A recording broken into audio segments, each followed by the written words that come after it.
இந்த சிற்பம் வந்து தீர்த்தங்கரர் சிற்பம். ஆனா இது வந்து முக்குடை நாதர் சொல்லுவாங்க.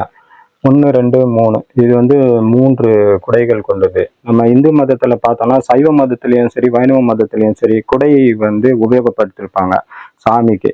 இப்ப நல்லா கவனிச்சோம் அப்படின்னா, அது சைவம், வைணவம்.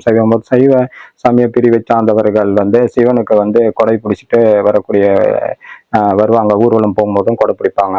அதாவது வைணவ மதத்துல நம்ம பார்த்தோம் அப்படின்னா, திருப்பதி கொடைன்னு சொல்லி ஒரு கொடைய வந்து நம்ம வந்து எடுத்துட்டு போவோம்.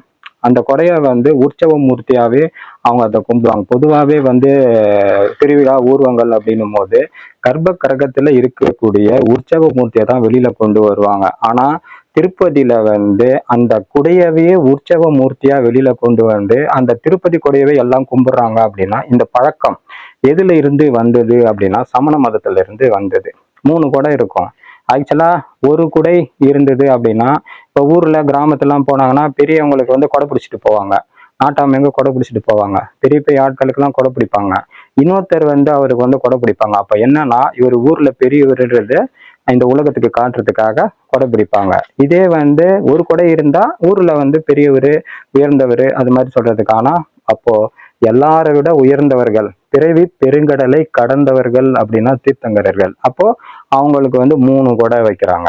அதனாலதான் இத்தகைய ஆட்களை வந்து முக்குடை நாதர் சொல்றாங்க. ஸோ இந்த குடை பிடிக்கும் பழக்கம் வந்து சமண மதத்துல இருந்துதான் தமிழர்களுடைய வாழ்வியல் பழக்கமாக மாறி, கடவுளை வணங்கும் பழக்கமாக மாறி, இன்று கடவுள்களுக்கு குடை வைக்கும் பழக்கமும் வந்திருக்கிறது என்றால் அது சமண மதத்திலிருந்து வந்திருக்குதுன்றதை வந்து நாம தெரிந்து கொள்ளலாம்.